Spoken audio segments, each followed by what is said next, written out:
Maoist విప్లవోద్యమాన్ని 2 దశాబ్దాల పాటుగా నడిపిన హిడ్మా రాజే దంపతుల అధ్యయనం ముగిసిపోయింది. వేలాది మంది ఆదివాసీల కన్నీళ్ల మధ్య హిడ్మా రాజక్కల యొక్క అంతిమ యాత్ర అందరినీ కంటతడి పెట్టించింది.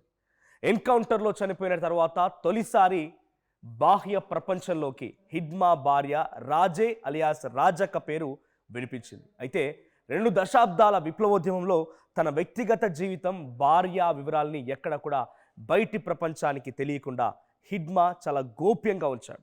చివరికి మారేడుమిల్లి అడవుల్లో నవంబర్ 18వ తేదీన జరిగినటువంటి ఈ ఎన్కౌంటర్లో ఇద్దరు కూడా వారి ప్రయాణాన్ని ముగించేశారు. చితి వరకు కూడా కలిసే నడిచారు ఈ హిడ్మా రాజక్క దంపతులు. అసలు ఎలా కలిశారు, వీరి మధ్య అసలు ప్రేమ ఎలా ఏర్పడింది అనేది ఇప్పుడు ఈ వీడియోలో పూర్తిగా చూసే ప్రయత్నం చేద్దాం. వీరిద్దరిది రెవల్యూషన్ మధ్య పుట్టిన ప్రేమ, అంటే ఒక విప్లవోద్యమం మధ్యలో పుట్టినటువంటి ప్రేమ. విప్లవం బాటే వీళ్ళ ఎజెండా, విప్లవం బాటే వీళ్ళ అజెండా, అన్నీ కూడా ఆ విప్లవం బాట మధ్యలో నుంచి పుట్టినవే. విద్రోహం, తుపాకుల మోతల మధ్య, రక్తపాతం మధ్య నిండినటువంటి బస్తర్ అడవుల్లో మొలకెత్తింది ఈ అనుబంధమైనటువంటి ఒక మావోయిస్టుల ప్రేమ. సో ఈ ప్రేమకి అనుబంధంగా పెద్ద ఎత్తున మావోయిస్ట్ విప్లవ ఉద్యమాలు కూడా పుట్టాయి. సుక్మా జిల్లాకు చెందినటువంటి హిడ్మన్న, వీరాపురం గ్రామానికి చెందినటువంటి రాజక్క బాలల దళంలో ముందుగా చేరారు. అంటే చిన్న పిల్లలు ఉన్నటువంటి ఆ దళంలో చేరారు. అయితే పీపుల్స్ లిబరేషన్ గెరిల్లా ఆర్మీ తొలి ప్లాటూన్లో వీరిద్దరూ సభ్యులుగా తొలిసారిగా కలిసి నడిచారట. బాలలకు సంబంధించిన దళంలో, ఆ తర్వాత ప్లాటూన్లో కూడా సభ్యులుగా వీరిద్దరు కలిసి నడిచారట. 5వ తరగతి వరకే అటు హిడ్మా చదువుకున్నారు, కానీ ఇతర భాషలపైన చాలా పట్టు పెంచుకున్నారు ఆయన. ఆ భాషలు మాట్లాడడంలో, ఆ భాషల్ని రాయడంలో కూడా. అయితే హై స్కూల్ విద్యను పూర్తి చేసిన తర్వాత రాజక్కతో మొదటిసారిగా ఆయనకి పరిచయం ఏర్పడింది. ఇద్దరిలో కూడా పెద్ద ఎత్తున వారి యొక్క దేహ దారుఢ్యం కానివ్వండి, ఎత్తు, బలం, చురుకుదనం అన్నీ కూడా రిజంబుల్గా ఉండేవట. అంటే ఇద్దరికి కూడా సమానంగా ఉండేదట. ఇద్దరు కూడా ఒక రకంగా ఒకేలా కనిపించేవారట.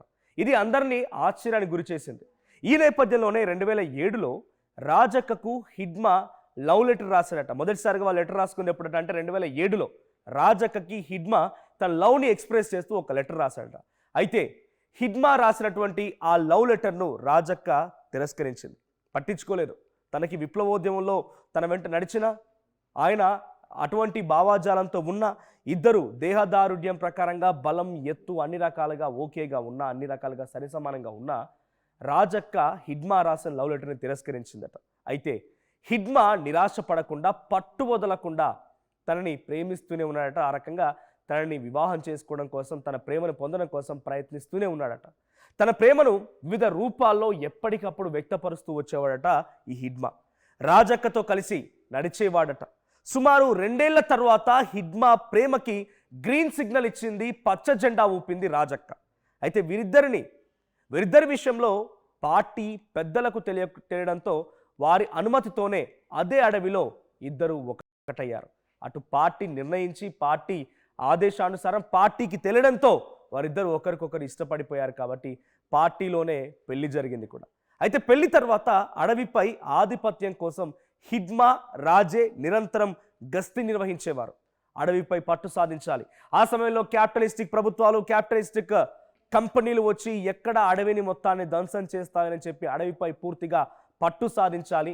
ఇటు అన్నల్లో అడవి బాటలో తమ నాయకత్వం ముందుకుండాలి. ఆ తర్వాత బయట కూడా తమకు ఎటువంటి హాని జరగకుండా అడవిని రక్షించే బాధ్యతలు నిర్వర్తించాలని చెప్పి ఇద్దరు నిశ్చయించుకున్నారు. అప్పటి వరకు ఐఈడీలతోనే అంబుష్లు పన్నుతూ ముందుకు సాగినటువంటి గెరిల్లా దళాలకు హిడ్మా కొత్త వ్యూహాలు నేర్పించాడు. ఐఈడీలు అమర్చి భద్రతా బలగాలని ఏ రకంగా ఉచ్చులోకి దింపడంలో హిడ్మా నైపుణ్యం కలిగిన వ్యక్తిగా ఆయన ఇవన్నిటిని కూడా నేర్పించాడట దళానికి. ఎవరి ఊహలకు ఆయన వ్యూహరచన అందేది కాదట, ఎవరిని కూడా పట్టించుకునేవాడు కాదట. తన వ్యూహాన్ని రచించాలనుకున్నప్పుడు తప్పకుండా అది ఎట్టి పరిస్థితుల్లో ఫెయిల్ అవ్వకుండా ముందుకు తీసుకెళ్లడమే తన ఎజెండాగా ఉండేదట. అయితే జీరామ్ ఘాట్, భూర్కాపాల్ ఘటనల తర్వాత దేశంలోనే అత్యంత ప్రమాదకర నక్సలైట్ హిడ్మా ఈ రకంగా పేరు పొందాడు. సో అత్యంత ప్రమాదకరమైన నక్సలైట్గా హిడ్మాకి పేరు వచ్చింది.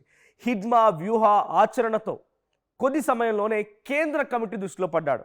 ఆయన నాలెడ్జ్, ఆయన పెట్టినటువంటి బాంబ్ ఎక్స్పర్ట్, ఆ తర్వాత ఎటువంటి వ్యూహాలతో ముందుకు వెళ్ళాలి, పోలీసులను ఎలా బోర్డీ కొట్టించాలి, ఎలా తమ ఉచ్చులోకి దింపాలని రకంగా అన్ని వ్యూహాలతో ఆయన ఒక ప్రమాదకర నక్సలైట్గానే కాకుండా అటు కొద్ది సమయంలోనే కేంద్ర కమిటీ దృష్టిలో పడ్డాడు. ఇలా అంచెలంచెలుగా ఎదుగుతూ అతి పిన్న వయస్కుడైనటువంటి సిపిఐ మావోయిస్ట్ కేంద్ర కమిటీలో హిడ్మా స్థానం దక్కించుకొని అతి పిన్న వయస్కుడిగా ఆయన రికార్డులోకి ఎక్కాడు. అయితే భార్య రాజే గురించి సమాచారం తన ఆచూకీ దొరకకుండా సంచరిస్తూనే వ్యూహాత్మక మెరుపుదాడు రచించాడట. మరోవైపు రాజక్క కూడా ఛత్తీస్గఢ్ రాష్ట్ర కమిటీ దండకారణ్య స్పెషల్ జోన్ కమిటీలో కీలక నాయకురాలుగా ఎదిగింది. ఆపరేషన్ కగార్తో దండకారణ్యంలో పరిస్థితులు మరి కంప్లీట్గా నిర్బంధం పెరిగింది. దీంతో హిడ్మా తన ఆనవాలు దాచుకుంటూ తన భార్య వివరాలను కూడా బయటికి తెలియకుండా జాగ్రత్త పడ్డాడు. కానీ ఆపరేషన్ కగార్ నేపథ్యంలో చాలా ఏళ్ల తర్వాత మొదటిసారిగా బస్తర్ అడవులు విడిచి భార్యతో కలిసి ఏపీలోని మారేడుమిల అడవులోకి ప్రవేశించాడు. అనంతరం నవంబర్ 18వ తేదీన తెల్లవారుజామున ఆపరేషన్ సంభవ్ పేరిట రహస్య ఆపరేషన్ చేపట్టి హిడ్మా అతని భార్య రాజేతో సహా మరికొంతమందిని కూడా ఒకే సంఘటనలో ఎన్కౌంటర్ చేసి హతమార్చారు భద్రతా బలగాలు. చివరి క్షణాల్లో భార్య మాట హిడ్మా వినలేదు. లొంగిపోదామని భార్య పలుమార్లు చెప్పినా, అటు హిడ్మా తల్లి నుంచి కూడా అనేక సార్లు లెటర్లు లేఖల ద్వారా వచ్చినా, బహిరంగంగా తన తల్లి కూడా రా హిడ్మా జనజీవన స్రవంతిలో కలిసిపో అని చెప్పినా కూడా ఆయన అటు ఎవ్వరి మాట వినిపించుకోలేదట. అయితే కుటుంబం సంతానం అన్నది వద్దే వద్దని విప్లవానికి జీవితాన్ని అంకితం చేశారు ఇద్దరు కూడా. చివరకు ఒకే చితిపై బూడిదయ్యారు. విప్లవం తిరుగుబాటు రక్తపాతమైనటువంటి బస్తర్ నేలపై మొలకెత్తిన ప్రేమ చివరికి వాటి మధ్య ముగిసింది.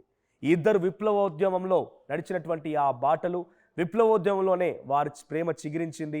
విప్లవోద్యమంలోనే వారి ప్రేమ అంతిమమైంది, అస్తమించింది కూడా.